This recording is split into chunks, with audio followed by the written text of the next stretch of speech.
श्री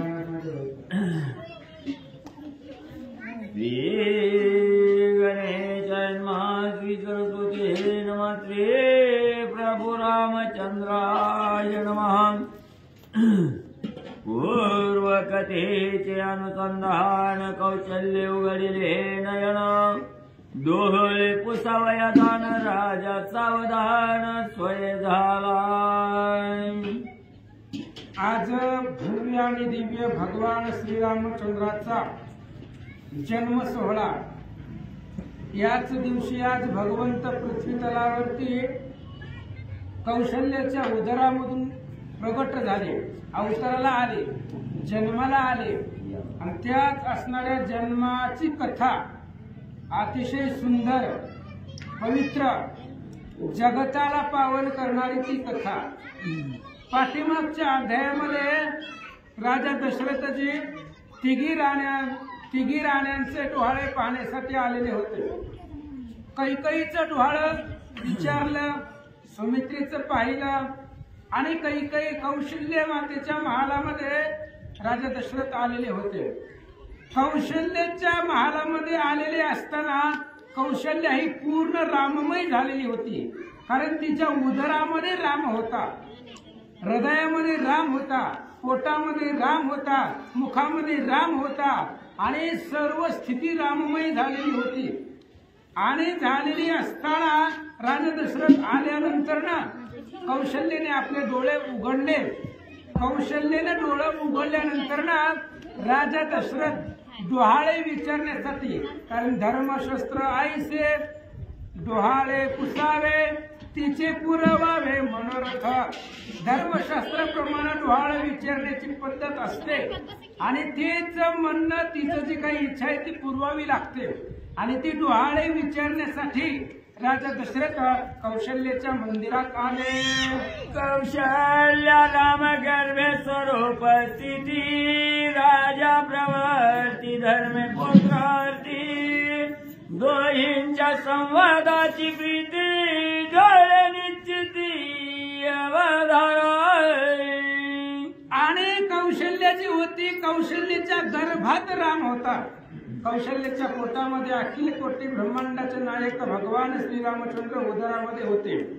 आणि उदरामध्ये असताना राजा दशरथी होते, ते आपापल्या धर्मानं, काही धर्म होता, पुत्रस्नेह राजा दशरथांना होता आणि संतती प्राप्तीचं सुख किंवा पुत्र प्राप्तीचं सुख अंतःकरणामध्ये धरून डोहाळे विचारण्यासाठी राजा दशरथ आलेला होता। कौशल्य रामरूप झालेली होती, कारण पोटामध्ये राम होता। त्यामुळं दोघा जणांचा संवाद आहे, अतिशय सुंदर आहे। त्या संवादाची कथा ऐका। राजा म्हणे स्वमुखे कांत्याई, काय आवडी आहे तुझ्या, वेगी सांगा डोहळ्याते सांडी परते भ्रांतमाशी। आणि कौशल्याची होती ती पूर्ण राममय झालेली होती, तिच्या अंतःकरणामध्ये राममय वृत्ती झालेली होती। त्यामुळे ज्याची ज्याची राममय वृत्ती होते बघणाऱ्याला सगळा भ्रम वाटतो। राजा दशरथ आले, दशरथाने विचारलं, काय तुझ्या मनामध्ये इच्छा आहे, तुझं डोहाळं काय आहे, तुला काय पाहिजे, मनामध्ये काय इच्छा आहे ते मला सांग। ही जी काय तू भ्रम धरलेला आहे ही भ्रम बाजूला सार आणि काय मनामध्ये इच्छा आहे ती माझ्या पुढे प्रगट कर, मला सांगा। राजा दशरथ बोलता, म्हणे मी अवघा रामाय, मज माझी तव कैचा भ्रमाय, अवतरलो पुरुषोत्तम देवांच्या श्राम फेडावया।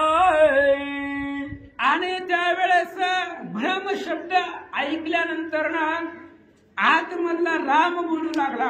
कौशल्याचं बोलते, पण आतमध्ये जी पोटामध्ये राम होता, वृत्ती राममय झालेली होती।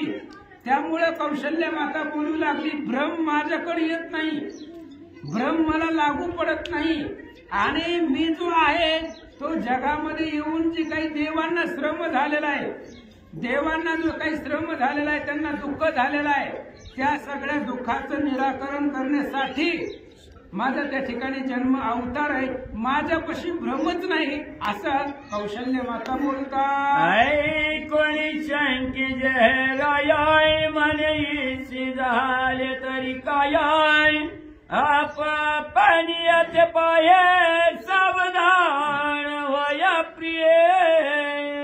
आणि कौशल्य बोलत होत्या, पण जे बोलत होत्या ते दशरथाला समजत नव्हतं. आज दशरथ राजा काय विचारतात, कौशल्य माता काय बोलतात ही दशरथाच्या लक्षामध्ये येत नव्हतं. येत नसल्यामुळे दशरथाला कळलं गेलं आज कौशल्य अशी का बोलायला लागले. आणि मग दशरथाने विचारलं कौशल्यला, जरा सावध हो, देहावरती ये म्हणले. आज झालंय काय तुला? रोज माझ्या बरोबर चांगलं चांगलं बोलणारी आज मला असं का बोलायला लागले. आणि असं बोलत असताना दशरथाने सांगितलं, जर भ्रमामध्ये असेल तर भ्रम बाजूला सार, सावध हो, आणि काय मनामध्ये इच्छा आहे माझ्या पुढे प्रकट करा. राजा दशरथ बोलतात, म्हणे मी नवे स्त्रीण पुरुषाय नर वानर नराक्षसाय ईशाचा ध्वनी ईशा परम पुरुष श्रीराम. राजा दशरथ जे जे बोलत होता त्या प्रत्येक बोलण्याला उत्तर देत होता तो आतमधला राम परमात्मा भगवंत सांगू लागला, मी स्त्री नाहीये, मी पुरुष नाहीये, मी नर नाही, मी वानर नाही, मी राक्षस नाही. बरोबर आहे, तो परीच्या पलीकडचा भगवंत आहे, तो प्राकृत नाही, तो परब्रह्म आहे, तो पुरुष नाही, तो परम पुरुष आहे. हनुमंताने सांगितलं होतं ना, तुझं पुरुषत्वची काही नाही, स्त्री तत्वही तुझं माझी नाही, नपुंसका होणी पाही वेशत्व ही लटकाची. आणि रामचंद्र तेच सांगतायत, मी स्त्रीही नाही, बरोबर आहे, मी पुरुषही नाही, कारण तू परम पुरुष आहे, मी जगाचा जो ईश आहे त्या असणाऱ्या ईशाचा देवाचा देव मी आहे असं कौशल्य बोलतात. राजा म्हणे तन्वांगी काय झाले तुझ लागी, कैचा भ्रम भरलांगी पाय व्यागी मी कोण. आणि अशा पद्धतीनं कौशल्य बोलू लागल्या. राजा दशरथाच्या काही लक्षात येत नव्हतं आज अशी का बोलायला लागले. असं बोलत असताना दशरथाने विचारलं, जरा सावध हो, देहावरती ये, नेमकं आज तुला काय झालंय. आज शुभ दिवस आहे, डोळे विचारण्यासाठी मी आलेलो आहे, एवढा परम पवित्र दिवस, आणि आज झाले काही तुला उगीच काहीतरी त्या ठिकाणी कशाची तरी बाधा झाल्यासारखं आज तू बोलायला लागले असं दशरथजी सांगतात. येरी म्हणे माझ्या ठाई मी तू ऐसे उरले नाही, अधिष्ठान जो विदेही आत्मा पाही श्रीराम. दशरथाने सांगितलं तू सावध हो. तू शब्द ऐकल्यानंतर ना आतमधल्या रामानं उत्तर दिलं, म्हणले माझ्यापाशी द्वंद्व नसतंय, मी तूपणा माझ्यापाशी नाही, जे अधिष्ठान आहे, जो भगवंत आहे, शरीरामधला जो आत्मा आहे तो मी आहे, आत्मारूपी श्रीराम मीच आहे, माझ्याकडे मी तूपणा नाही, मी कुठल्याच प्रकारच्या व्यक्तीला आलेलो नाही, अव्यक्त आहे मी. जगामध्ये जो सर्वांच्या हृदयामध्ये अधिष्ठान रूपी वास्तव्य करतोय आत्मा, तो आत्मा श्रीराम मी आहे असं कौशल्य बोलतात. दशरथ म्हणे कौशल्याय माझे तुझे जैन लग्न झाल्याय, तरी रावणे अतिविघ्न केले ते विसरलीच कैसे. आणि मग राजा दशरथ कौशल्य देहावरती येण्यासाठी, कौशल्य सावध होण्यासाठी किंवा कौशल्यला पाठीमागचं आठवण्यासाठी दशरथाने सांगितलं, कौशल्य जेव्हा तुझं माझं लग्न जमलं होतं तेव्हा आपल्या दोघांच्या लग्नामध्ये रावणानं विघ्न केलेलं होतं. त्यानं तुझं हरण करून गेला होता, मलाही मारण्याचा प्रयत्न केला होता. रावणे हे केले, लग्न माझे विघ्न आशे की स्मरण तुझं लागी आठव.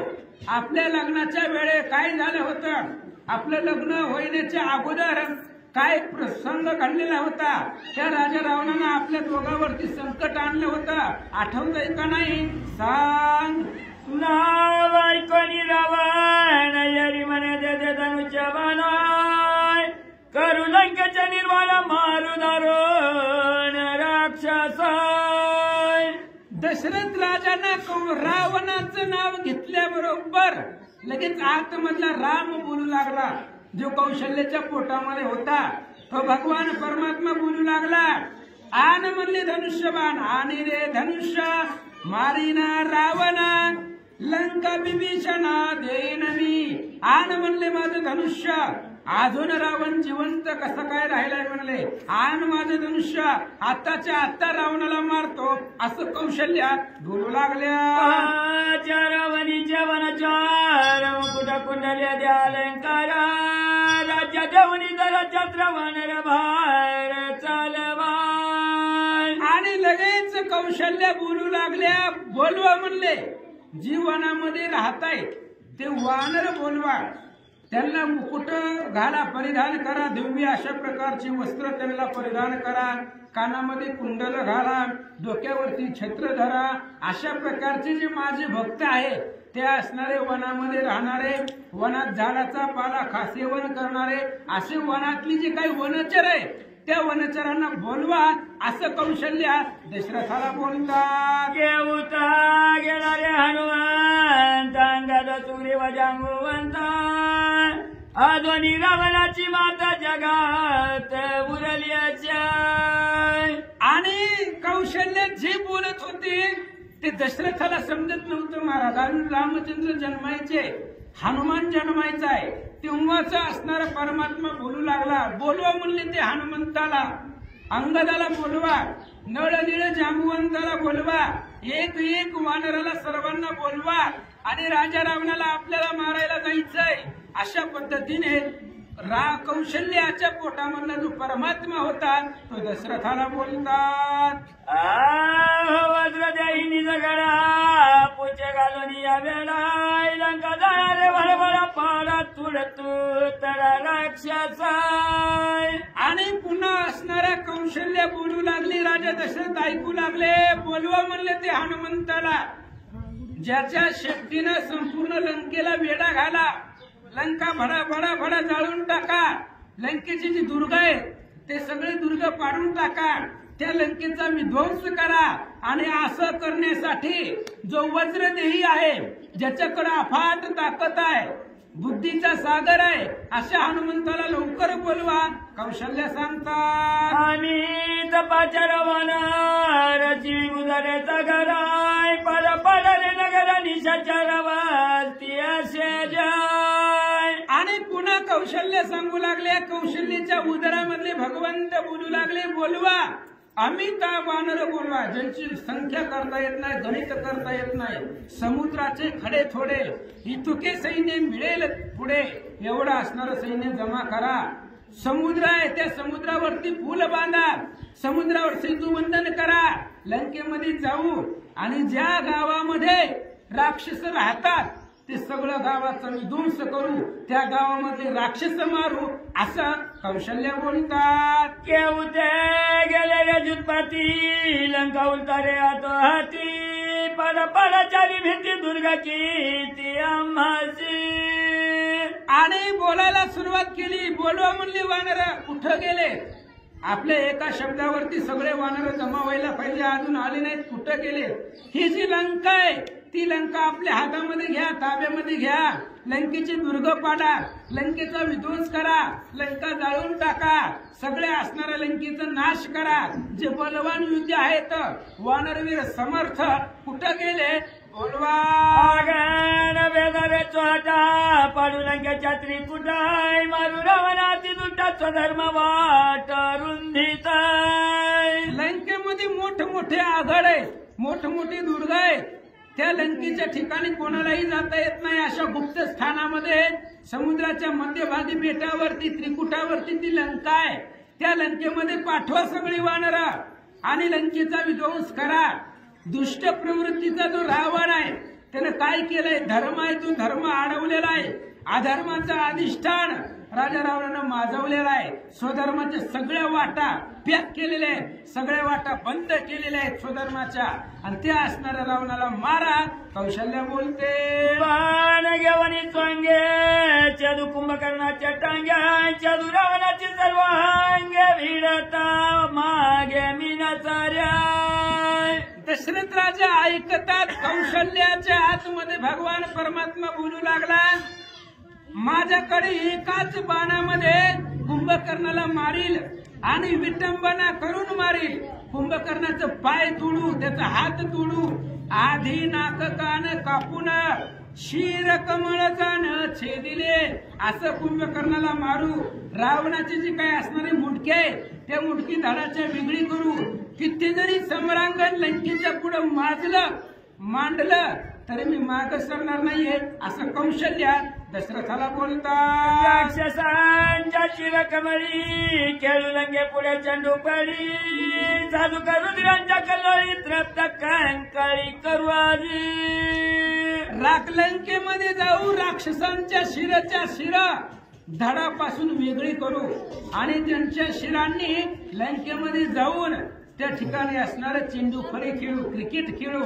त्यांची मुंडकी जी आहे ती मुंडकी धडापासून वेगळी करू, आकाश पंथाला उडवू, सगळ्या असणाऱ्या राक्षसांना मारू असं कौशल्य बोलतात. नवग्रहांची बेडी चोरा देवांची बांधावडी उभं राजाची गुढी आज्ञा धर पोडी ती राखी. कौशल्य सांगू लागली दशरथाला, माझी आज्ञा जावा म्हणले लवकर. सगळ्या वानरांना बोलवा, लंकेमध्ये जायचंय, रावणाला मारायचंय आणि या त्रिभुवनामध्ये रामराज्य आणायचंय. सगळे असणारे अधर्म संपवायचा आहे, धर्माची स्थापना करायची आहे आणि प्रत्येक घरोघरी आनंद झाला पाहिजे. प्रत्येक घरामध्ये रामचंद्राचं चरित्र घराघरापर्यंत पोहोचवायचंय. रामचंद्राचं राज्य प्रत्येक घराघरामध्ये आणण्यासाठी चला असं कौशल्य बोलतात. विविचन पवित्र कर राज्य विचकदारा चत्र लंका दिली स्वतंत्र यावत चंद्र सूर्यापर्यंत. विभीषणाला बोलवा, त्या विभीषणाला आम्ही लंका दान केलेली आहे, लंका नेऊन टाकलेले आहे. विभीषणाला बोलवा, त्याच्या डोक्यावरती छत्र धरा आणि त्याला लंकेचं राज्य दिलंय. कुठपर्यंत दिलंय? जोपर्यंत पृथ्वीवरती चंद्र आणि सूर्य आहे, जोपर्यंत चंद्र सूर्यांचं वास्तव्य आहे, जोपर्यंत रामायणाची कथा भूतलावरती जगती तलावरती चालत आहे, तोपर्यंत विभीषण लंकेचं राज्य करील. एवढ्या काळापर्यंत आम्ही विभीषणाला राज्य दिला तर त्याला राज्याभिषेक करण्यासाठी लवकर बोलवा. कौशल्य सांगते सारे जगाची दुःखे त्रैलोक्य भरारे हरी धुम धुमेचा विश्व सुखे परम पुरुष श्रीराम. आणि परम पुरुष असणारा तो भगवान परमात्मा आहे आणि तो असणारा रामचंद्र. जगामध्ये जेवढे सगळे दुःख आहे, एका रावणाला मारल्यानंतर सगळ्या जगाची दुःख संपणार आहे. अहंकार रूपी रावण मारला, जगामध्ये सुख निर्माण होणार आहे, सगळं दुःख संपणार आहे आणि मग रामराज्य निर्माण होणार आहे. रामचंद्राचं राज्य जगती तलावरती येणार आहे. याच्यासाठी सगळेजण चला भगवंत बोलतात. नामे काही काळाशी शिका यमदूतानं घाली विका दो अक्षरी लाविला जागा यम पराड मुख कापती. आणि नामाच्या बळावरती आपण तिथं जाऊ. नाम एवढं श्रेष्ठ आहे, एवढं समर्थ आहे, त्या नामाच्या पुढे यमका थरथर थर कापतात. रामचंद्राच्या कथेपाशी, रामचंद्राच्या नामापाशी यम तिथं येत नाही, चळचळ कापतो. राम नामामध्ये 2च अक्षर आहे, पण ह्या 2 अक्षरानं कळी काळाला धाक लावू, कळी काळ आपल्या पायावरती लोळवू, एवढी ताकद, एवढं श्रेष्ठ या 2 रामनाम या 2 अक्षरामध्ये आहे. आणि रामनामाच्या बळावरती त्रिभुवनावरती राज्य करू असं कौशल्य दशरथाला सांगतात. वाचे उच्चारी रामनाम त्याचे पूर्वावेच कळ काम हरावे जन्म मरण श्रमात सहज सम करावे. आणि भगवान श्रीरामचंद्र स्वतः बोलतात, जो रामचंद्राचं म्हणजे जो माझं भजन करतो त्याच्या मनातल्या सगळ्या इच्छा पुरवायचं काम आपलं आहे. त्याच्यामुळं निष्ठेनं रामचंद्राचं भजन करायचं, काही कमी पडत नाही असं स्वतः रामचंद्र सांगतायत. फक्त जो जो रामाचं भजन करतो, जो जो माझं भजन करतो त्याचे पुरवावे सकळ ही काम. काम म्हणजे इच्छा. त्याच्या मनामध्ये सगळ्या इच्छा पुरवायचं ते आपलं काम आहे. त्याला मी संसारामध्ये काही कमी पडू देत नाही. फक्त तिनं रोज रामायणाला आलं पाहिजे, रोज मुखामध्ये रामचंद्राचं नाव त्यानं घेतलं पाहिजे. त्यानं जर माझं भजन केलं तर संसारामध्ये जगामध्ये मी त्याला काही कमी पडू देत नाही. आणि कालांतरानं त्याचं निधन झाल्यानंतर त्याला सायुज्याला न्यायचं काम आपलं आहे. सायुज्याला न्यायचं एवढंच नाही तर माझ्यासारखंच मी त्याला करतो असं रामचंद्र बोलतात. जो नित्य जपे नामा तो जाणावा मदती समा, पुरुष माझी पुरुषोत्तम सकळ नेम त्याने केले. आणि भगवान परमात्मा सांगताय जो नित्य रामचंद्राचं नामस्मरण करतो, जो माझं भजन करतो त्यानं सगळेच नियम केले. त्याला बाकीचे नियम करायची काही गरज नाही. फक्त माझं स्मरण करा, तुम्हाला सगळे तीर्थ, तुम्ही जे जे मनामध्ये इच्छा धराल ते सगळं तुम्हाला प्राप्त होईल. आणि पुरुषामध्ये पुरुष उत्तम आहे तो. आपण रामचंद्राला पुरुषोत्तम म्हणतो. आणि तो पुरुषोत्तम तो सुद्धा होईल जो माझं भजन करतो. जो माझं भजन करतो, जो माझं नामस्मरण करतो त्याच्यात आणि माझ्यात बदल नाही. तो माझ्या सारखाच आहे असं रामचंद्र सांगतात. रायाची पडली आशंका पोटी मी उचाली दे काय की गर्भीच उठली तटका स्थिती या सुखांतरलो. आणि राजा दशरथानं ऐकलं. दशरथ म्हणला मी इथं आलोय कशाला, डोहाळे विचारण्यासाठी आलेलो होतो. ही वेगळीच काहीतरी बडबड बडबड आलेपासून करायला लागली. रावणाला मारते, कोण हनुमंताला बोलवा, जांबवंताला बोलवा, लंकेत जाऊ, त्याचं दहन करू, राक्षस मारू असं कौशल्य बोलायला लागले. नेमकं काय झालंय कौशल्याला? काय भूतफिताचा काय संचार तर झाला नाही. कुणी त्या असणाऱ्या कौशल्याला भूतफित पाठीमागं लागला नाही. भूताचा ताटा तर काही चालला नाही. कुण्या भूतानं तिच्यामध्ये संचार तर केला नाही. नेमकं आज कौशल्याला झालंय काय असं या ठिकाणी दशरथजी विचार करतात. म्हणे रे सुमित्रा नेटका दुनी काही रेता टका दोन्ही यावाने एका जनाच्या सुख वरवदी. बाहेरून जे जे दशरथ बोलत होते आतमध्ये रामचंद्र होते. आणि दशरथाच्या शब्दाला रामचंद्र गर्भातून उत्तर देत होते. रामाने सांगितलं लक्ष्मणा बोलव म्हणले, चल आपण जाऊ, विश्वामित्राचा यज्ञ आहे, परिपूर्ण करायचंय. अजून ताटिका जिवंत कसे राहिले, चल लवकर, हातामध्ये धनुष्यबाण घे, त्या ताटिकेला जाऊन मारू, सगळ्या असणाऱ्या वाटा रिकाम्या करू असं भगवंत आतमधून बोलतात. राजा म्हणे न चले मंत्र गुणिया पाचारा रे विश्वामित्रा यारी म्हणे केवता गेला रे सुमित्रा आला मी प्रयागाची. आणि हे असं ऐकल्यानंतर लगेच दशरथानं विचार केला. म्हणले नाहीये आता कौशल्याला भूत लागलंय आणि ही भूत बाहेर काढण्यासाठी आपल्याला विश्वामित्राला बोलावं लागेल. विश्वामित्र आणि वशिष्ठ ज्ञानाने आणि तपाने समर्थ्यवान आहे. त्यामुळे विश्वामित्राला बोलू आणि या कौशल्याला काय झालंय बघू. विश्वामित्राचं नाव दशरथाच्या मुखातून आतमध्ये कौशल्याच्या उदरामध्ये जो भगवंत होता त्यानं ऐकलं आणि लगेच लक्ष्मणाला बोलायला सुरुवात केली. चल म्हणले लक्ष्मणा, विश्वामित्र आलाय, कशासाठी आलाय, आपल्याला घेऊन जायला आलाय, त्याचा यज्ञ परिपूर्ण करायचा आहे. म्हणून त्या विश्वामित्राबरोबर जाऊ, त्याच्या यज्ञाचं संरक्षण करू, दुष्ट राक्षस मारू असं कौशल्या दशरथाला बोलतात. बाने देखा भाऊचा विनोनी मारू मारू मारू मारीच्या भाऊचा आणि राक्षस करुणाचा करिताती. कौशल्या बोलू लागली. तिच्या उदरामधला भगवंत, गर्भामधला रामचंद्र बोलू लागला. चल लक्ष्मणा, हातामध्ये धनुष्यबाण घे, विश्वामित्र आलेला आहे त्याच्याबरोबर जाऊ, ताटिकेला मारू, सुबाहूला मारू. अनेक राक्षस आहे, ती राक्षस गोंधळ करत आलेली आहे. महाराज लोकांचा यज्ञ परिपूर्ण होऊ देत नाही. त्यामुळे त्या सगळ्या राक्षसांना मारू आणि ऋषींच्या यज्ञांची वाट मोकळी करू असं कौशल्य बोलतात. राजा करिताय स्मरण परशुराम अवतार पूर्ण त्याच्या निनाव्या हर दारुण भागवत दान संचार.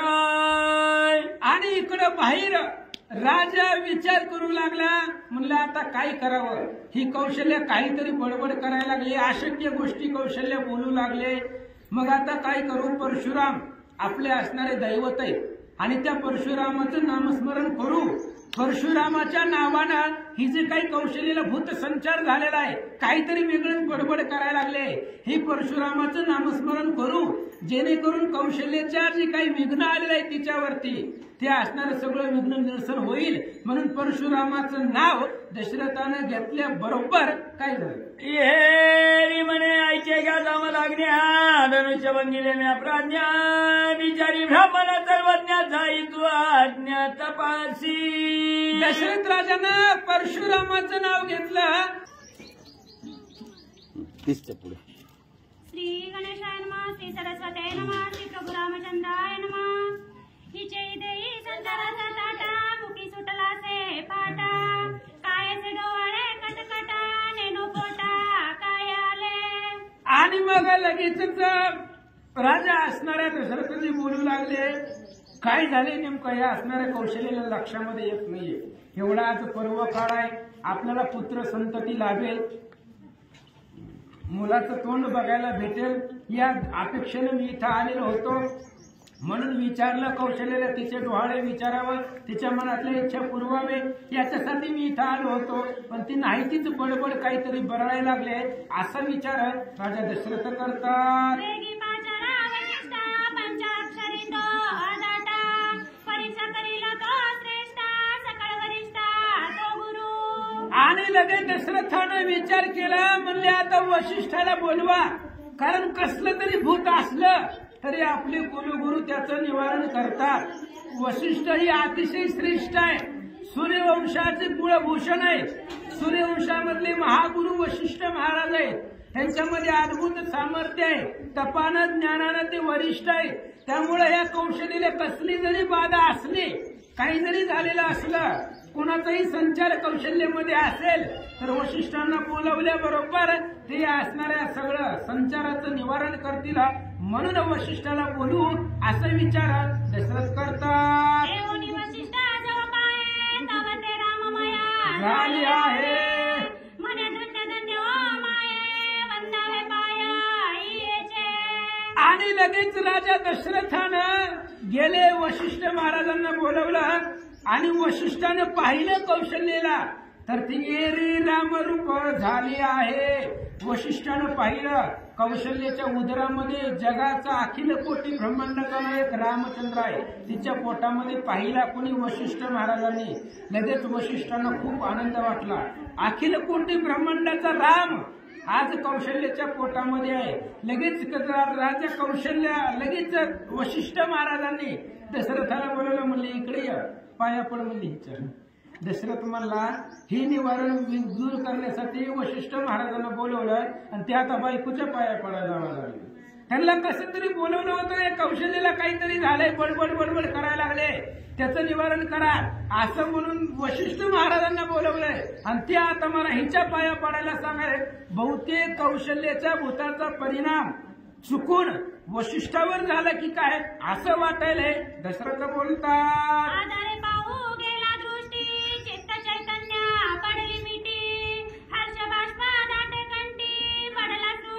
मूर्छित. आणि दशरथ राजा आदरानं पाहिला गेला वशिष्ठ महाराजांना. वशिष्ठांची अवस्था काय झालेली होती रामाला बघितलं होतं.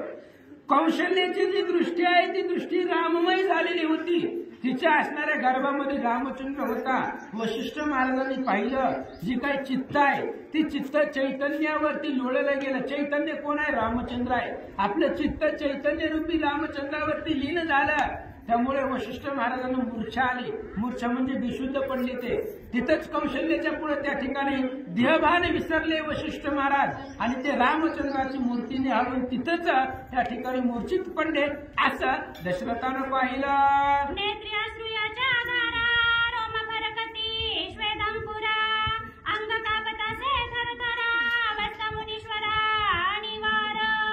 आणि दशरथानं वशिष्ठांची अवस्था पाहिली. काय झालं होतं? नेत्री अश्रूंची या धारा ही आनंद अश्रू होते महाराज. भगवान परमात्मा प्रत्यक्ष डोळ्यानं बघायला भेटतोय आणि त्या असणाऱ्या रामचंद्राला पाहिल्यामुळं डोळ्यामधून आनंद अश्रू वाहत होते. सगळ्या असणाऱ्या अंगावरची रोम त्या रोमाला स्फुरण आलेलं होतं. अंगावरती रोमाला स्फुरण येणं म्हणजे अंगावरती काटा उभारणं. सगळ्या अंगावरती केस उभा राहिलेले होते. अंग थरथर थरथर कापू लागलं होतं. बिकट अशा प्रकारची अनिवार अशी अवस्था वशिष्ठांची झालेली राजा दशरथानं पाहिले. राजा म्हणे काही न चाले येते गुनिया ग्रासीला भूते कोण सोडविला याते मनोनी चित्ते व्याकुळ. दशरथाने विचार केला, ज्या प्रत्येक भूताचा संचार घालवणारा असा गुणिया गुणी वशिष्ठ आहे आणि आज या कौशल्याला काहीतरी भूत संचार झाला असेल म्हणून वशिष्ठ महाराजांना बोलवलं. तर त्या कौशल्यामध्ये तिनं एवढं मोठ्या भूतानं त्या कौशल्याला झडपलंय, त्याचा परिणाम वशिष्ठावर झाला. वशिष्ठ सुद्धा त्या असणाऱ्या कौशल्यामध्ये जो भूत आहे त्या भूताच्या संचारामध्ये वशिष्ठ महाराज सुद्धा आले. मोठा असणारा भव्य दिव्य वशिष्ठ ज्ञानाना तपस्वी समर्थवान गुणिया गुणी असणारा विश्वामित्र त्याला सुद्धा ह्या असणाऱ्या भूतानं संचार झाला असा विचार दशरथजी करतात. म्हणे मी कौशल्यावरू की वशिष्ठा सावध करू ऐसा जावे नृपवरू धावा थोरा पोकारी. दशरथाची अवस्था अशी झाली, एकतर आधीच बायकोला सांभाळायचं का आता या असणाऱ्या गुरुवर्यांना सांभाळायचं. ह्या बायकोला काहीतरी झालंय, वेगवेगळं बडबड बडबड करायला लागली मागापासून. म्हणून महाराजांना बोलवलं, वशिष्ठ महाराजांना बोलवलं, हिला काय झालंय बघा म्हणून. आणि बोलवत असताना एवढ्या वेळामध्ये वशिष्ठांना सुद्धा त्या भूताने झडपलंय. मी काय करू, मी माझ्या बायकोला सावध करू, बायकोला सांभाळू का वशिष्ठ महाराजांना बघू, नेमकं कुणाला बघू. आता दोघांनाही त्या असणाऱ्या संचार झालेला आहे. दोघं मी बडबड बडबड काही बी करायला लागलेत, बरवायला लागले. मग नेमकं मी कुणाला सावध करू, माझ्या कौशल्याला बघू कारण तिच्या पोटामध्ये ती गर्भवती आहे, आतमध्ये बाळ आहे. कौशल्याला बघू काय असणाऱ्या वशिष्ठ महाराजांना सावध करू, काय करू. दशरथ राजा बोलतात, श्रावण वदाचे क्लेश सोसिले म्या सोसा पुढे त्याची बहुवासा वशिष्ठ दो हत्तेचे. आणि विचार केला दशरथानं, इथं जर वशिष्ठांना काही झालं, एवढं आता चक्कर येऊन पडलेत, मूर्छित म्हणजे बेशुद्ध पडलेत, निचेष्टित अवस्था वशिष्ठांची झालेली आहे. आता जर इथं वशिष्ठ महाराजांना काही झालं तर आधीच माझ्या डोक्यावरती पाप आहे, श्रावण बाळाला मारलेलंच. श्रावण बाळ एकटा नाही मेला, त्याचे आई वडील सुद्धा त्याच्या विरहामध्ये मेले. मग श्रावण वधाचं क्लेश माझ्या मस्तकावरती आहे, ते अद्भुत बाल हत्येचं पाप मला लागलेलं आहे. आणि अजून जर वशिष्ठ महाराजांना काही झालं तर ब्रह्म हत्येचं पाप मला लागेल. मग एवढं मोठं पापाचं वजन मी कसं सहन करू. आधीच ती पाप फेटलेलं नाहीये, श्रावण बाळाला मारलेलं, अजून या वशिष्ठाचं पाप कुठं मस्तकावरती घेऊ असं विचार दशरथजी करतात. आगामी दातिया श्रेष्ठा काय लिहिले अदृष्टा भूते ग्रासिले वशिष्ठा दोष मोठा मज घडला. आणि मग दशरथांनी ब्रह्मदेवाची विधाता म्हणजे ब्रह्मदेवाची प्रार्थना केली. आमच्या नशिबामध्ये सगळं असलंच लिहिलंय का, काय लिहिलंय आमच्या. भगवंत जर परीक्षा बघायला लागला ना खूप खडतर आहे. दशरथ राजा विचार करतायत काय करावं. आधीच श्रावण बाळाला चुकून मारलं, त्याचं पाप लागलंय. आता या वशिष्ठाला सुद्धा या भूतानं घासलंय. तर आधीच कौशल्याला तर झडपलेला आहे, कौशल्य ध्यावरच नाही, ती मी काय वेगळंच बडबड करायले. वशिष्ठांना बोलवलं, त्या भूताचे बाधा वशिष्ठांना सुद्धा झाले, ती सुद्धा मूर्छित पडले. आता वशिष्ठांना जर इथं काही झालं तर पुन्हा वशिष्ठ हत्येचा दोष माझ्या मस्तकावरती लागेल. मग नेमकं काय करावं, कुणाला सांभाळावं असं दशरथजी बोलतात. यज्ञ केला म्या पवित्र कुळी पावेना सुपुत्र तव माझारी चरित्र कैचे विचित्र ओढावले. आणि दशरथ राजा स्वतःला दोषी समजू लागला, स्वतःला दोष देऊ लागला. मी एवढा मोठा यज्ञ केला, कोणता यज्ञ, पुत्र कामेशी यज्ञ केला होता. आणि त्या यज्ञाचं फळ यज्ञ केला कशासाठी, पुत्र संतती व्हावी, पुत्राचं मुख मला बघायला भेटावं, आपल्या असणाऱ्या राजवाड्यामध्ये पुत्र संततीचं सुख मिळावं, याच्यासाठी पुत्र कामेष्टी यज्ञ केला. आणि त्या यज्ञामधून एवढा प्राणांत असणारा यज्ञ परिपूर्ण पार केला. आणि त्याच्यानंतर हे वेगळंच विचित्र काहीतरी घडायलंय असं दशरथ बोलतात. ती अवस्था जिरुनी पोटी वशिष्ठे उघडली दृष्टी राम झोंबला कंठी सृष्टी उपराटी पाय झाली. आणि एवढ्या वेळामध्ये दशरथ राजा स्वतःच्या नशिबाला स्वतःच्या असणाऱ्या कर्माला दोष देत होता. तेवढ्या वेळामध्ये वशिष्ठांनी ती अवस्था जिरवली. रामरूप अवस्था झालेली होती वशिष्ठ महाराजांनी, ती गिळून घेतली. सावध झाले वशिष्ठ. वशिष्ठ महाराजांनी डोळे उघडले, उठून बसले. उठून बसल्यानंतर ना राजा दशरथाला एवढा आनंद झाला की डायरेक्ट वशिष्ठ महाराजांच्या गळ्याला मिठी मारली. कारण वशिष्ठ महाराज सावध झाले म्हणून दशरथाने मिठी मारली. काय करतात? स्वामी वशिष्ठा तुझी बाधा हे तो गोष्टी न घडे कदा, पुत्र सुखाडा पादा भाग्यमंदा आम्हासी. आणि लगेच दशरथाने बोलवलं, महाराज असं वाटलं नव्हतं की तुम्हाला सुद्धा बाधा होईल. माझ्या असणाऱ्या कौशल्याच्या उदरामध्ये जो गर्भ आहे, पुत्र संतती आहे, त्या पुत्र संततीत सुख आम्हाला मिळेल याच्यासाठी आम्ही अथक प्रयत्न केले. म्हणून हिचा डोहाळे विचारण्यासाठी हिच्या मंदिरामध्ये घरामध्ये आलो तर हिला अगोदरच भूताने झडपलेलं होतं आणि तिचं भूत निवारण करण्यासाठी तुम्हाला बोलवलं. तर तुम्हाला सुद्धा बाधा व्हावी कदा कल्पना वाटलं नव्हतं. कारण सगळ्या बाधा निरसन करणारे तुम्ही आहात. आम्हाला कुठली जरी बाधा कशाचंही झालं, काही जरी झालं तरी त्याचं निवारण करणं हे तुमचं काम आहे. आणि त्या एवढ्या असणाऱ्या त्या भूतानं तुम्हालाही झडपलं, त्याची बाधा तुम्हालाही झालं.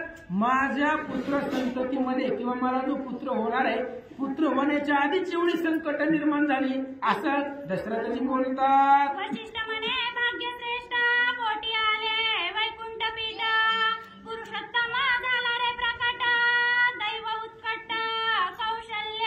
आणि वशिष्ठ सावध झाल्यानंतर ना वशिष्ठाने सांगितलं दशरथाला, दशरथा खूप भाग्यवान आहेस. दशरथाने पुण्य केले कोट्यानुकोटी, म्हणून या राम आले कोटी. रामचंद्र कुणाच्याही पोटाला येत नाही. कोट्यावधी पुण्य होतं दशरथाचं. आणि एवढं सोपं आहे का?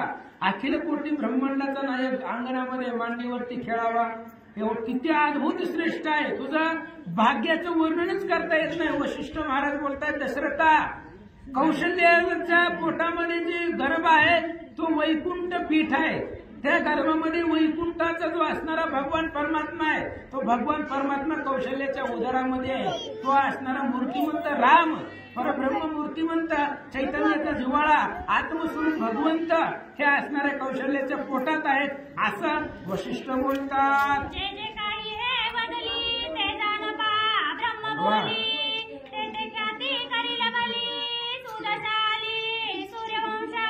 वशिष्ठाने सांगितलं, दशरथा तू आल्यापासून कौशल्यात जे जे बोलले ते ते ब्रह्मवाक्य आहे, ते ते घडणारच आहे. जे जे कौशल्य बोलली त्यातला एकही शब्द खोटा नाही. ते जे जे बोलले ते ते करणार आहे. जसं जसं ती बोललेली आहे तसं तसं पुढे होणार आहे, तसं तसं पुढे घडत जाणार आहे आणि ती होणारच आहे. जेवढं तुझ्यापाशी बोलले, धनुष्यबाण आणा, लंकेला जाऊ, राक्षसांना मारू, समुद्रावर सेतू बांधू, ताटिकेला मारू, सुबाहूला मारू, लंकेला वेळा घालू, जेवढं जेवढं तुला बोलले ती ब्रह्म बोली आहे आणि तीही करणारच आहेत असं वशिष्ठ महाराज सांगतात. मुनिजनांचे ध्येय ध्यान की देवांचे देवार्चना, जगाचा जगजीवन रामनिधान प्रत्यक्ष. वशिष्ठ सांगू लागले, कौशल्याच्या पोटामध्ये जो आहे तो कोण आहे? मुनिजनांचे ध्यान आहे. योगियांच्या ध्याने ध्याताना थोडासे, योगियांच्या ध्यानामध्ये सुद्धा तो येत नाही. आयुष्यभर ज्याची भक्ती करून सुद्धा ज्याच्या स्वप्नामध्ये सुद्धा येत नाही, तो कौशल्याच्या पोटाला आलेला आहे. एका पायावरती उभा राहून 60-60 हजार वर्ष तपश्चर्या करून ज्याच्या स्वप्नात सुद्धा येत नाही असा राम कौशल्याच्या पोटाला आलेला आहे. जो योगियांचं ध्यान आहे, त्रिभुवनावरती लोक ज्याचं पूजा करतात, ज्याला देव अधिष्ठान मानतात, तो असणारा देव कौशल्याच्या पोटामध्ये जगाचा जीवन आहे, तो जगाचा प्राण आहे. राम हा जगाचा प्राण आहे आणि तो असणारा सगळ्या जगाला प्राण देणारा आज कौशल्याच्या पोटामध्ये आहे असं वशिष्ठ बोलतात. राया तुझा ना कळे सर्वता वर्मा उदराले परब्रह्मा. धन्य धन्य मुझे कर्म पुरोहित धर्म हे वंशी. आणि वशिष्ठाने सांगितलं, दशरथा तुला कळत नाही, तुला माहिती नाही, हे वर्म आहे. कोणतं वर्म आहे की पोटाला परब्रह्म आलेला आहे. अखिल कोटी ब्रह्मांडाचा नायक जो आहे सगळ्या जगतामध्ये श्रेष्ठ देवांचा बाप जो आहे, देवांचा देव जो आहे, तो कौशल्याच्या उदराला आलेला आहे, तो कौशल्याच्या पोटामध्ये आहे. तुला कळत नाही. आमचं भाग्य आहे जे आम्ही तुमच्या कुळामध्ये पुरोहिताचं काम करतोय. तुमच्या असणाऱ्या सगळ्या राजेमधले जे काही कुलगुरू आहे ते कुलगुरूचं काम करतोय.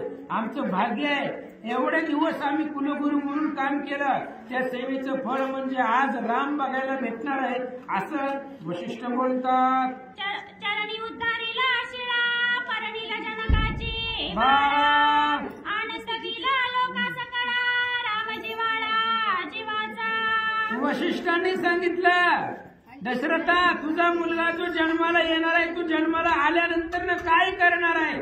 चरणी उद्धारीला शिळा, पायानं दगडाचा उद्धार करणार आहे. दगडाचा उद्धार करून पुन्हा जनक राजाची जी मुलगी आहे त्या सीतेबरोबर विवाह करील, सीतेबरोबर लग्न करील. अजून जन्मायचंय, पोटामध्ये आहे तोपर्यंतच वशिष्ठ महाराज सांगू लागले पुढे काय काय करणार आहे, कारण तो परब्रह्म आहे.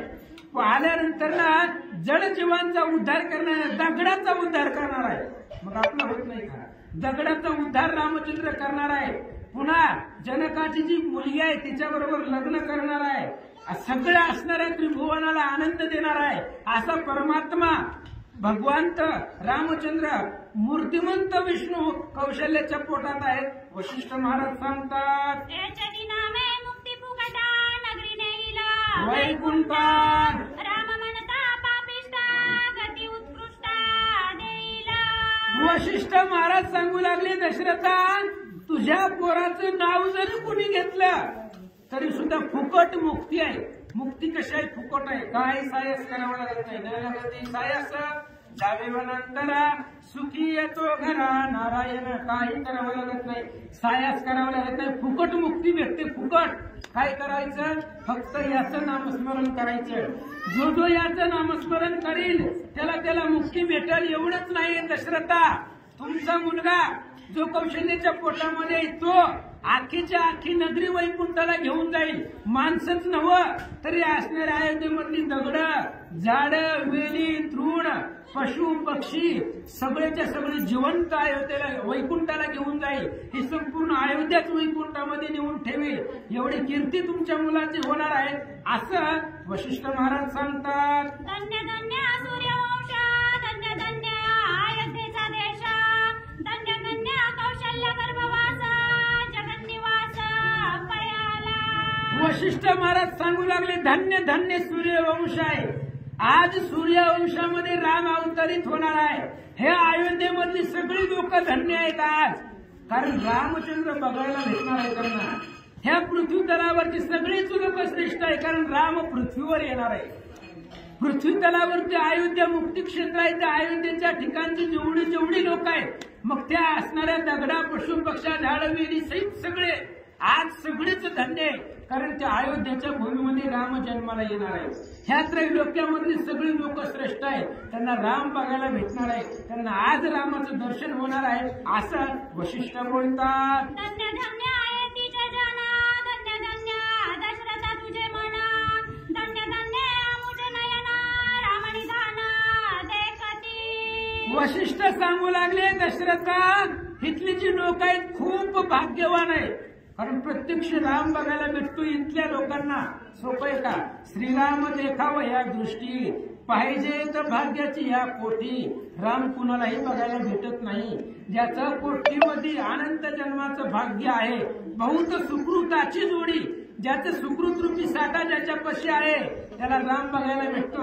आणि इथली लोक सगळी पुण्यवान आहेत, सगळी लोक धन्य आहेत, त्यांना राम बघायला भेटणार आहे. तुझा दशरथा भाग्य अद्भुत आहे, श्रेष्ठ आहे. तुझा भाग्याचं वर्णन करता येत नाही. रामचंद्र तुझ्या असणाऱ्या पोटाला कौशल्याचं येणार आहे. आमचं डोळं धन्य आहे, आम्हाला सुद्धा राम बघायला भेटणार आहे. वैकुंठीचा सुकुमार मदनाचा पुतळा तो राम कौशल्याच्या गर्भामध्ये आहे, आणि तो जन्माल्यानंतर त्याचं स्वरूप आम्हाला बघायला भेटणार आहे. म्हणून आमचं सर्वस्व धन्य आहे. वशिष्ठ बोलतात, ऐसे वशिष्ठ सांगता टक पडली दशरथा आठवून आठवे चित्ता पुत्र कथा ऐकोणी. आणि असं बोलल्यानंतर दशरथाला टक पडली. दशरथाची अवस्था एकदम शांत झाली. आता जो मुलगा जन्मालाच नाही त्याचं भविष्य आधीच केलं. पोराचं कौतुक ऐकून कोणा बापाला आनंद वाटतो? प्रत्येकाला वाटतो. अजून पोरगा जन्माला यायचाय, त्याच्या आधी पुढं काय काय करील हे सगळं वशिष्ठ महाराजांनी सांगितलं होतं. त्यामुळे दशरथाला आनंद झाला. कशामुळे आनंद झाला? पुत्र कथा ऐकून, मुलाची कथा ऐकली. अजून मुलगा जन्मालाच नाही, त्याची असणारी कथा ऐकली. त्याच्यामुळे दशरथाला आनंद वाटू लागला. ऐका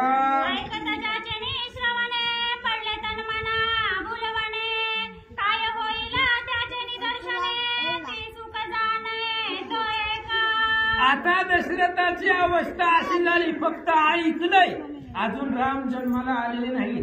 फक्त राम जन्माला आल्यानंतर ना असं करतील, फक्त ऐकलंय. आणि ज्याची कीर्ती ऐकल्यानंतर तन आणि मनाला, इंद्रियाला सगळे त्या ठिकाणी काटक अवस्था प्राप्त होते. मन इंद्रिय सगळं भरून जातं. कशानं? फक्त ऐकलंय. फक्त ऐकण्यानं अशी अवस्था झाली. मग त्या रामाला बघितल्यावर काय होईल? फक्त रामचंद्राचं थोडस चरित्र ऐकलं तरी सगळं देहभान विसरून गेला. आणि त्या रामाला जर बघितलं तर मग काय अवस्था होणार आहे? आणि त्या रामचंद्राला बघितल्यानंतर जे सुख भेटतंय ते सुख तोंडाने सांगता येत नाही, असं वशिष्ठ महाराज सांगतात.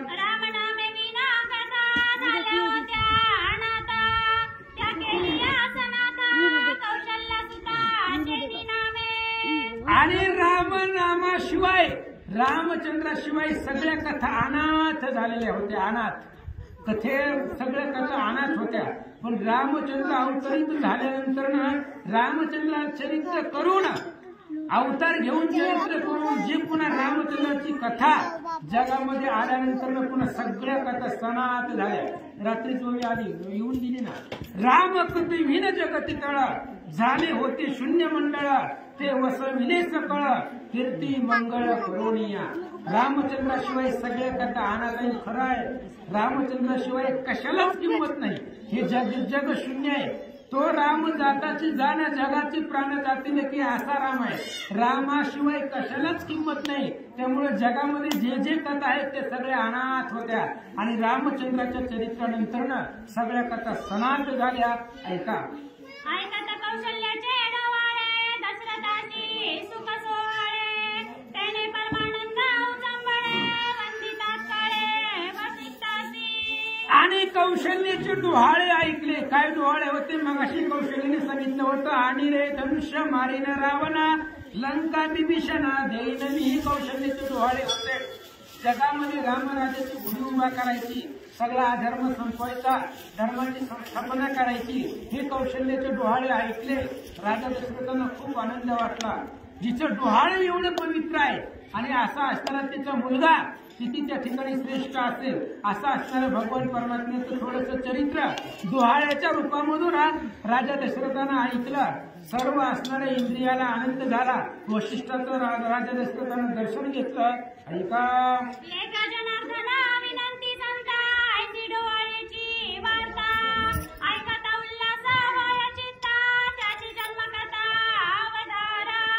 आणि ग्रंथकर्ते श्री संत एकनाथ महाराज सांगतायत, अशा पद्धतीने डोहाळ्याची कथा होती. जी कौशल्य मातेचे डोहाळे होते त्या डोहाळ्याची कथा अशी झाली. आता त्याची जन्मकथा ऐका.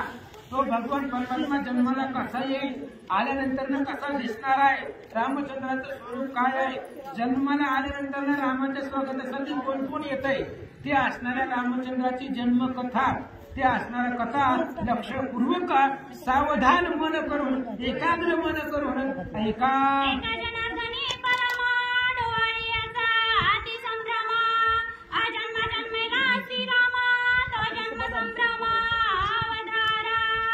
आणि नाथ महाराज सांगताय, रामचंद्र जन्माला येतील. ज्याला जन्म आणि मरण नाही तो राम आहे. जन्म मरणाच्या पलीकडचा राम आहे, तरी सुद्धा जन्माला येईल. ज्याला जन्म आणि मरणच नाही, जन्मात मरणाच्या पलीकडचा तो राम आहे, तरी सुद्धा त्या रामाचा संभ्रम जन्मकथा ऐका. जन्म मरणाच्या पलीकडचा राम आहे, अविनाशी राम आहे. रामचंद्र परब्रह्म आहे, चैतन्य आहे. अशा असणाऱ्या रामाची जन्मकथा, ज्याला जन्मच नाही अशा रामाची जन्मकथेचा संभ्रम लक्षपूर्वक ऐका. नाथ महाराज सांगतात, स्वाती श्री बाबाचा रामायणे बालकांडे कौशल्य दोहा निरूपण नाम पंचमोध्याय गौडा श्रीकृष्णार्पणमस्तु।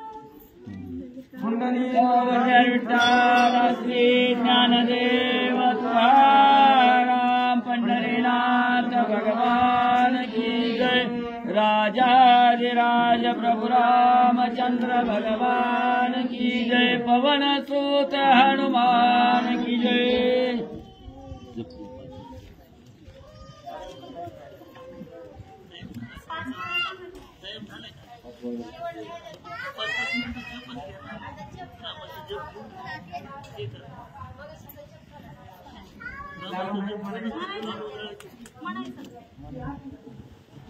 नामाचा जप गुणगुण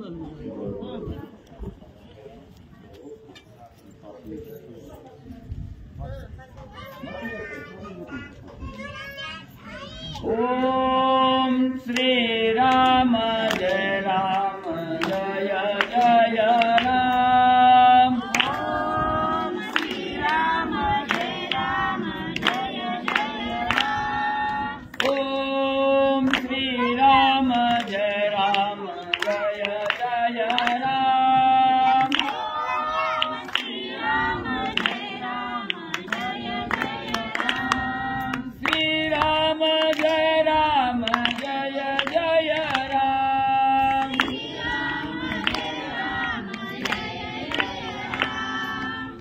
राम जय राम जय जय राम।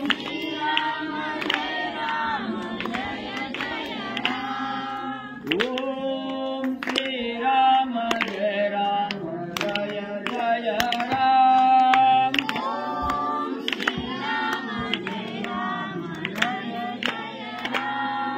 ओम श्री राम जय राम जय जय राम।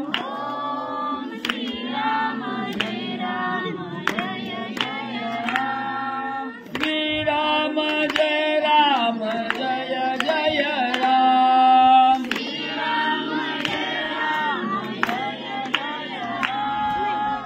श्री राम जय राम जय जय राम।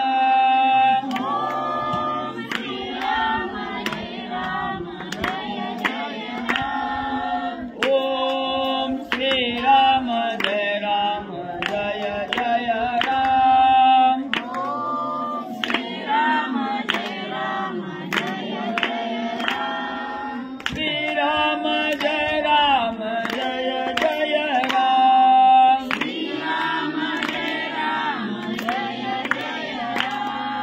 श्री राम जय राम जय जय राम। ओम श्री राम जय राम जय जय राम।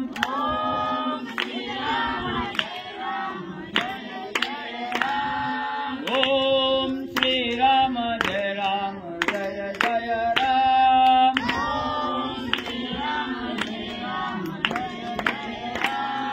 श्री राम जय राम जय जय राम। श्री राम जय राम जय जय राम। पुंडलिकावतार विठ्ठल श्री ज्ञानदेव तुकाराम पंढरीनाथ भगवान की जय। राजाधिराज प्रभु रामचंद्र भगवान की जय। पवन सुत हनुमान की जय। सर्वांना विनंती आहे 5 मिनिटात राम जन्म होणार आहे. सगळ्यांनी बसून घ्यायचे. फुलं कोणी मध्ये टाकू नका. शेवटी राम जन्म झाल्यानंतरच फुलं टाकायची. श्री गणेशाय नमः। श्री सरस्वते नमः। श्री रामाचा जन्म प्रभाव जन्म जन्मेला राम रावा पाहू आले सुरनर समुदावा तो नवलावा पाहू आले श्री राम जय राम राम। भगवान भगवान श्रीरामचंद्राचा जन्म आहे, जो अजन्म आहे, ज्याला जन्मच नाही असा असणारा तो सुद्धा जन्माला येणार आहे. ज्याला जन्म नाही तो असणारा राम जन्माला येणार आहे. आणि रामचंद्राला पाहण्यासाठी कोण कोण आलं होतं? सुर नर समुदाय. त्या रामाला पाहण्यासाठी देव लोक आलेली होती. गण गंधर्व यक्ष किन्नर सूर असुर मानव पन्नग सगळेचे सगळे ह्या ब्रह्मांडामध्ये जेवढे जेवढे जीव आहेत ते सगळे असणाऱ्या रामचंद्राला पाहण्यासाठी एकत्र झाले.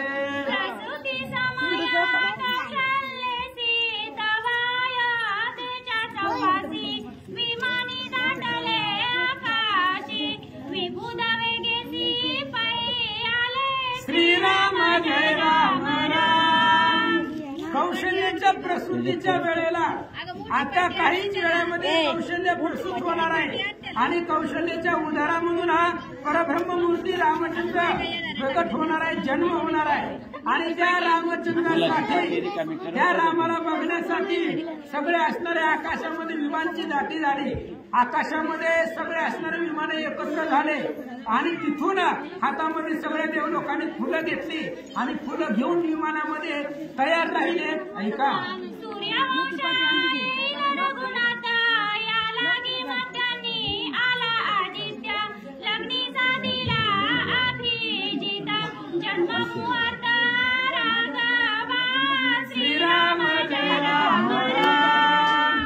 सगळेजण आले होते महाराज. संपूर्ण ब्रह्मांडामधली लोक आज अयोध्येमध्ये एवढी गर्दी झाली, एवढी गर्दी झाली.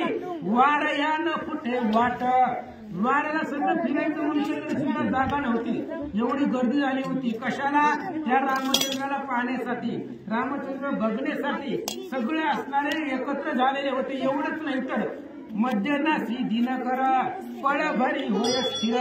सूर्य सुद्धा जागेवर थांबला होता. का? त्या सूर्याला सुद्धा रामाचं दर्शन घ्यायचं होतं. म्हणून मध्यनासी दिनकर, सूर्य जो पळत होता दुपारच्या टायमाला सूर्य सुद्धा डोक्यावर बरोबर मध्यानाच्या ठिकाणी थांबलेला होता क्षणभर. आज रोज थांबत पण आज थांबला. का? कारण त्या सूर्याला सुद्धा रामाचं दर्शन घ्यायचं होतं. म्हणून सूर्यदेव मध्यानाला येऊन रामचंद्राचा मुहूर्त बघत होते.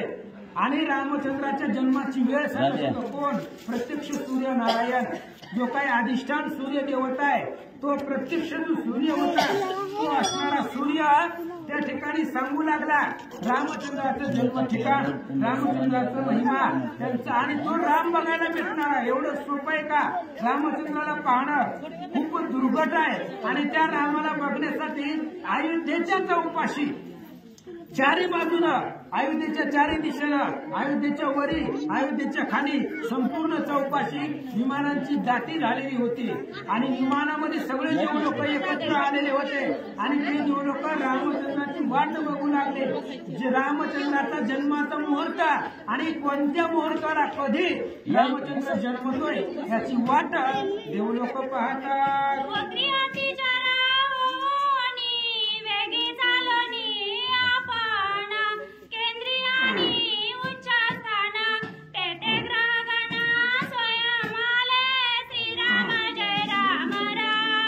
आता रामचंद्राचा जन्म होणार आहे. जो जन्मालाच येत नाही अशा प्रकारचा रामचंद्र आहे, परब्रह्म मूर्ती आहे. आणि तो असणारा रामचंद्र आल्यानंतर जे काय ग्रह आहेत, ग्रह दशा आपल्याला असते. आणि ते सगळे असणारे ग्रह केंद्रस्थानाला आलेले होते. वरती सगळे असणारे देव लोक अयोध्येच्या वरती आलेले होते. सगळे जे काही ग्रह नक्षत्र आहेत ते ग्रह नक्षत्र सुद्धा आकाशामध्ये एकत्रित झालेले होते. जे ग्रह आपापसामध्ये कधी येतच नाही ते असणारे सोडा वैभव मिसळले होते. आणि राम बघायला भेटतोय. राम जर बघायला भेटत असेल तर वैरभाव सगळं विसरून गेले. आणि रामचंद्राला पाहणं हा आपला स्वार्थ आहे. आणि हा स्वार्थ साधण्यासाठी जे काही ग्रह होते ते ग्रह उच्च स्थानाला आलेले होते. सगळे जे काही वक्र होते ते वक्र जे ग्रह आहेत, जे ग्रह बघितल्यानंतर मानवाला दुर्दशा निर्माण होते. मानवाचं असणारं जे काही सगळं बदललं जातं. ग्रहांची नजर पडल्यानंतर अशी ग्रह सुद्धा रामचंद्राला वक्र झाले होते. रामचंद्रावरती त्यांचा परिणाम पडत नव्हता, कारण रामापासून ते ग्रह आहेत आणि अशा प्रकारचे ग्रह सुद्धा आकाशामध्ये एकत्रित झालेले होते. असा असणारा भगवान परमात्मा आहे, अखिल कोटी ब्रह्मांडाचा नायक आहे आणि तो असणारा रामचंद्र आज प्रत्यक्ष आपल्याला डोळ्यानं बघायला भेटणार आहे. त्यामुळे धन्य धन्य सगळे असणारे इथले लोक आहेत. इथं जेवढे आलेले आहेत ह्या असणाऱ्या अयोध्येमध्ये, इथं असणाऱ्या नगरामध्ये, ते सगळेच धन्य आहेत. का धन्य आहेत? प्रत्यक्ष असणारा भगवान परमात्मा, मदनाचा पुतळा, राजसत्व कुमार मदनाचा पुतळा, रवी शशी कळा लोपलिया. जी रामचंद्राची मूर्ती पाहिल्यानंतर त्याच्या असणाऱ्या अंगाचं एवढं तेज आहे की त्या तेजानं चंद्र आणि सूर्याला प्रकाश आहे. आज सूर्याचा जेवढा एवढा प्रकाश आहे तो असणारा प्रकाश त्या रामामुळे आहे आणि त्या रामाला बघण्यासाठी सगळेजण त्या ठिकाणी एकत्र आले. शुद्ध सुमनी वसंत ऋतू मधुमास अति विख्यातो शुक्ल पक्ष नवमी अंतु जन्म रघुनाथ पावला श्रीराम जय राम राम. आणि मग अशा पद्धतीने शुद्ध सुमनी वसंत ऋतू, वसंत असणारा वसंताचा मोसम चालू होता. चैत्र महिना होता. उत्तम हा चैत्र मास, ऋतू वसंताचा दिवस, शुक्ल पक्ष ती नवमी, उभे सुरवर ते योमी, मध्यनासी दिनक कुंडली. विठ्ठल श्री ज्ञानदेव तुकाराम पंढरीनाथ भगवान की जय. राजा विराज प्रभु रामचंद्र भगवान की जय.